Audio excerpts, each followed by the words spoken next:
preparing for containment, what should we be looking at? Well, as we've talked about a little bit, is it an existing build? Is it a new build? If it's a new build, it makes it, I think you'd agree, Carrie, it makes it a lot easier because you can go in there and do the containment before all the cabling trays are added to and any infrastructure is added above the top of the rack. So typically, I would say makes it a lot easier to do containment than if you're going into an existing build. The rack rows, what configuration are they in? Are they hot aisle, cold aisle? If they're not, then that can create some significant challenges as well. The geometry of the room, we talked about that a little bit. That typically dictates what type of containment you can go with, whether you can go hot aisle or cold aisles. How is the room laid out? How are the racks laid out? How is the cooling systems laid out? This type of thing. So that needs to be assessed.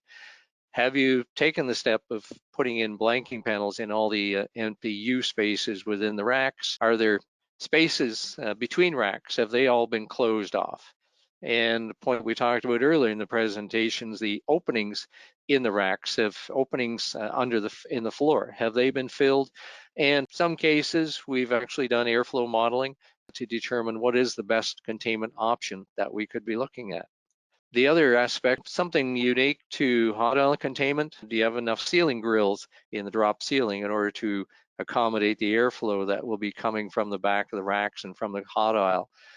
Are the cooling units connected into the drop ceiling? And a point we raised earlier, working conditions in the hot aisle. You're going to have people working in there.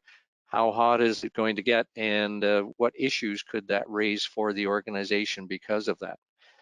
Cold aisle containment on its own, adequate perforated tiles. Are there enough tiles there? So if you go to cold aisle containment, you want to ensure that there's positive pressure between the cold aisle and the rest of the room so that the air is being forced up through and into the IT equipment.